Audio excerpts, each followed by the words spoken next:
Welcome back, friends. So in the previous section we discussed outsourcing as an emerging trend in human resource management, where one organization outsources certain functions which are routine in nature to a third party.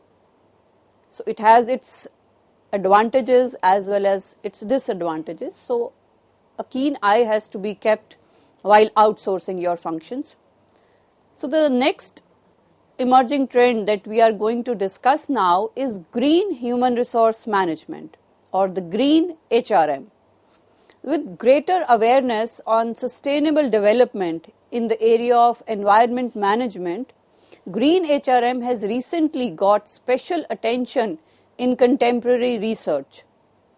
The development of green HRM is not only the awareness of environmental concerns like waste reduction, but also the degree of improvement in the economic and social well-being of individuals and organizations. See, when we say green HRM or green human resource management, we are not only talking of the environmental concerns. We means as organizations, we have to improve the economic as well as the social well-being of the individuals and the organizations per se. See, organizations are not working in isolation. They are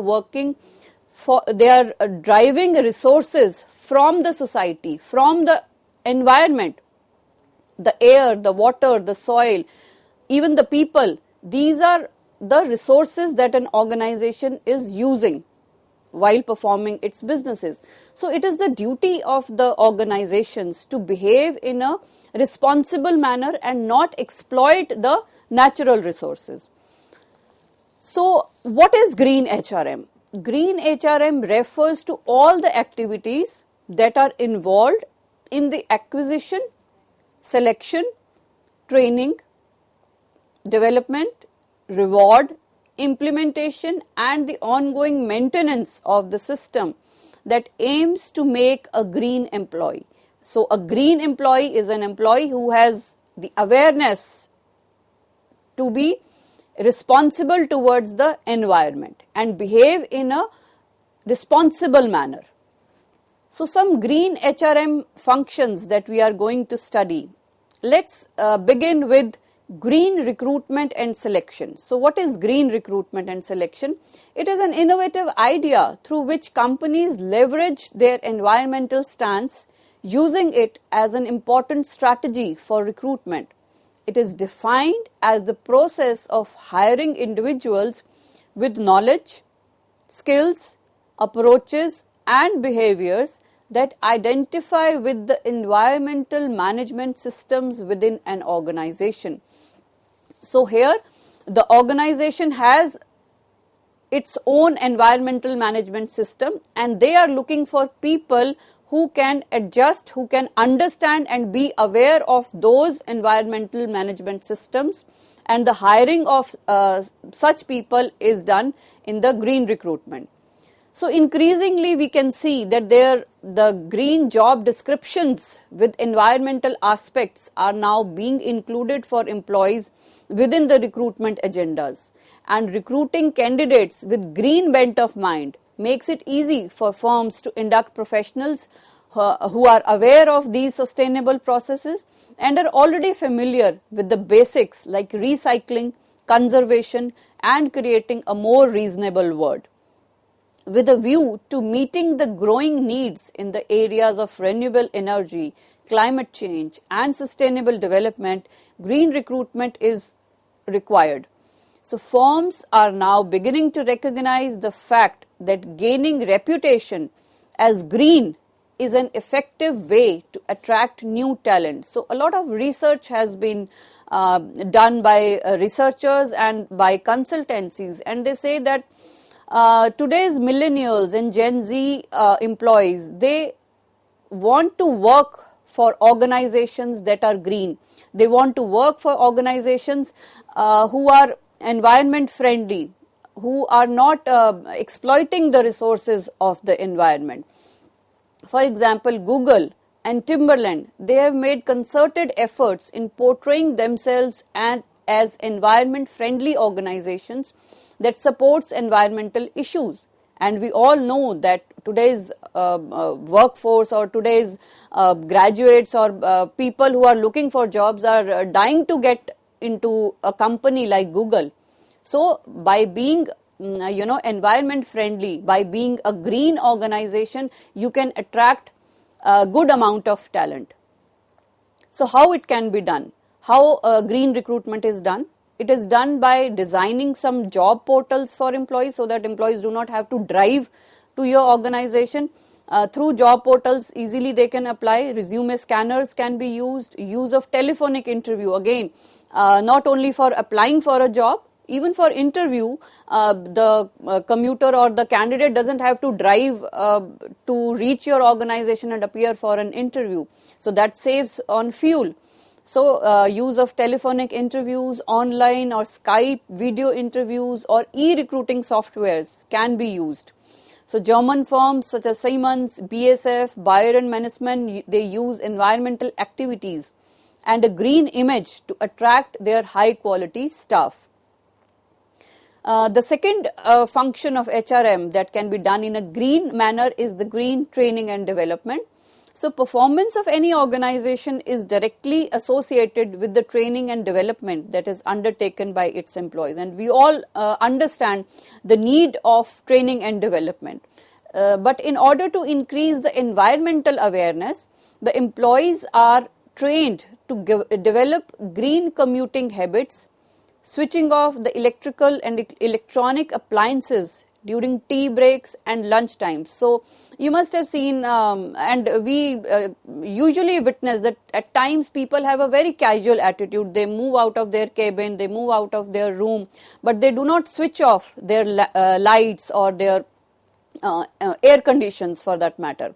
So that is a bad habit. So by giving training to employees, by training your people to become more green, so the green training and development program can be done. Then we can also use the handling and disposal of hazardous waste, clean production technologies, spill and treatment of chemicals in accordance with the statutory and company norms. Then it can be done by making employees aware of different aspects and value of environment management. So that has to be conveyed to each and every employee of your organization, that what my organization means, what my organization does for the environment, and what are our values for environment management. That has to be communicated to each and every employee. Only then they will be able to do their part. So it also can be done by embracing different methods of conservation and sharpening the skills of employees to deal with different environmental issues. Then comes the green appraisals. So how employees are appraised or how their performances can be managed in a green manner. So employees are evaluated on the basis of their green activities and how much they have contributed in achieving green targets of the organization. So if you are moving out of your cabins and not switching off your fans and the lights and the ACs in the cabin, then that means you are not performing well. So they are also communicated about the green culture and the goals of the organization, and their performance in attaining these goals is then appraised. So now the organization has certain green goals that has to be achieved by the employees, and if employees are not achieving, that means their appraisal is not good. So it can be done by developing the performance indicators that assess an employee's performance with respect to the environmental harm, like how much waste is being produced, the levels of efficiency in running speed of machines, etc. So the effective performance appraisals, it provides useful feedback to employees and support the continuous improvements in the firm's environmental outcomes. So next is the green rewards. So how organizations are associating rewards with being green. So the compensation and rewards are designed on the basis of green skill acquisition and their achievements by the employees. So the employees' contribution towards the environment is appreciated through monetary, non-monetary and recognition based rewards. So monetary reward can be any bonus that is given to the employee. Some increments are given, or a pay hike might be given to an employee who attains the green targets of the organization. Then there can be some non-monetary rewards also, which can be in the form of some coupons or special gifts, leaves or sabbaticals that might be given to the green employees. Then there are recognition based rewards, the highlighting the green contributions of employees through wide publicity, public praise and appreciation of sustainability efforts can be given by the top management to the green employee. So green rewards can include the use of workplace and lifestyle benefits ranging from carbon credit offsets to free bicycles to engage people in the green agenda while continuing to recognize their contribution. So when employees are rewarded for their responsible behavior, their green behavior, obviously when you are rewarded you do feel good about it, and it improves your motivation, it improves your morale, it improves your loyalty, dedication for the organization and whatever job you are doing. So let's now learn some green HRM practices. So what are green HRM practices? These include providing free bicycles for employees to come to work instead of driving, so that saves on the fuel. Encouraging carpool services, so some organizations have their own carpools, so they encourage their employees to use these carpools, again saving on the fuel. Then buying computers from companies which are using recycled components. So you choose your vendors very carefully, very meticulously, very intelligently, I must say, and you use vendors who use recycled components. So then companies take incentives to go green practices. So there can be some green practices and the company communicates these practices to its employees. Then another very important or I can say very interesting practice is that saving power by starting work early morning. So instead of starting your work 9 to 5, you can start it 2 hours early, because you can use the daylight to the maximum. So instead of making it 9 to 7, 9 to 6, you can make it 7 to 5. That is the time period of the day where there is maximum daylight. So again you can save a lot of power by opting such practices. Then you can also conduct internal energy audits in the organization. So by doing audits you can look into the aspects that what areas are we lacking upon and what are the areas where we are doing well. So is there any wastage of energy being taken place? So that these energy audits help to identify those gaps. Then we can also reduce the paperwork by doing certain tasks online. So already a number of organizations have opted for online jobs and online tasks. I remember when I started teaching in my college, we used to have attendance registers, and after every semester we used to get a new attendance register, and when that is done, it is complete, then we have to submit it in the office, and then we get a new attendance register. So lot of paper was being wasted, but now we have an app for taking the attendance of our students. So by taking your tasks from paper to online, we can reduce a lot of paper. Then we can also recycle the wastage, whatever waste the organization is generated, even in terms of e-wastage, it can be recycled in a proper manner. Then we can have teleconferencing, as I already said, for interviewing or for application of jobs. We can use teleconferencing, and it can reduce time as well as energy. Then we can monitor the water supply. Gradually we can see that what all wastage the organization is doing, and we can check those bottlenecks, and we can help save power, save energy, and become a green organization. So what are the benefits of going green, or what are the benefits of a green HRM? So when we are a green organization, it improves the corporate social responsibility practices of the organization.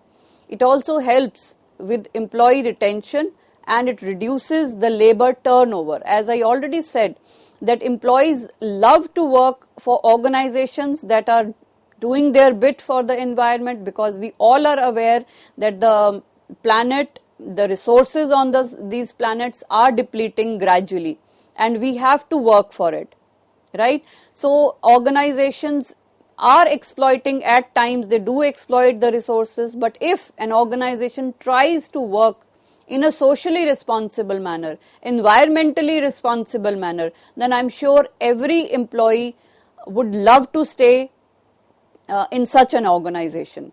So green HRM helps employees retain, and it reduces labor turnover. So it also improves a company's brand reputation in the market and can increase sales. So when your company is positioned as a brand ambassadors of green HRM or a green organization, your reputation, your brand develops like a very great one, which every customer, every employee would like to be associated with, and this can increase your sales as well. Then green HRM enhances the quality of the overall organization. So when I say quality, it means both the internal quality as well as the external quality. Internal quality means the kind of work you are doing, the kind of employees you have, and external quality means whatever products you are selling, your brand image, your shareholder value, that is also enhanced.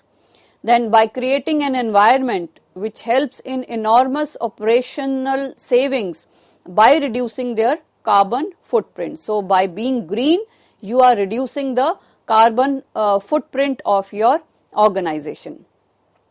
So let's start with the next emerging trend. It is the high performance work systems. So to attain a competitive advantage, organizations generally try to merge the key competitive challenges like adapting to global businesses, assimilating technology, managing change, developing the intellectual capital, with the employee concerns like managing a diverse workforce or recognizing the employee rights. But nowadays, the successful companies, they go beyond simply balancing these requirements. They actually create such work situations that combine these demands to get the best out of the employees to meet the short term and the long term of the needs of the companies. For example, Google and Toyota are high performance work systems. So what is the definition? What is the meaning of a high performance work system? It is a specific combination of HR practices, work structures and processes that enhances the employee skill, knowledge, commitment, involvement and adaptability. It is composed of many interrelated subsystems. So there are a number of subsystems who are not working in isolation, but they are all interrelated, where one thing leads to the other, that complement one another so that the goals of the organization can be achieved. So in high performance work systems, the conflicts among managers, employees and labor unions are increasingly being replaced by more cooperation approaches to managing work. So in high performance work systems, there is lot of cooperation, there is lot of collaboration and less of conflict between the employee, the employer and the unions. So what are the key principles of high performance work systems? A high performance work system can be easily identified by these 5 principles: shared information, knowledge development, performance reward linkage, selective hiring and egalitarianism. So let's understand and how to identify a high performance work system on the basis of these key principles. The first one is shared information. So nowadays sharing of information between the management and the employee is very important. If my organization does not share information with me, I do not feel empowered. I do not feel valued. Right? So if the organization is sharing its information with me, I feel valued. So when this information is shared with employees, the employees are more likely to offer suggestions to improve. So better cooperation in effecting major organizational changes. So we all know that whenever organizations want to change, they have to share that information. They have to communicate it to the employees so that they can accept those challenges in a better way.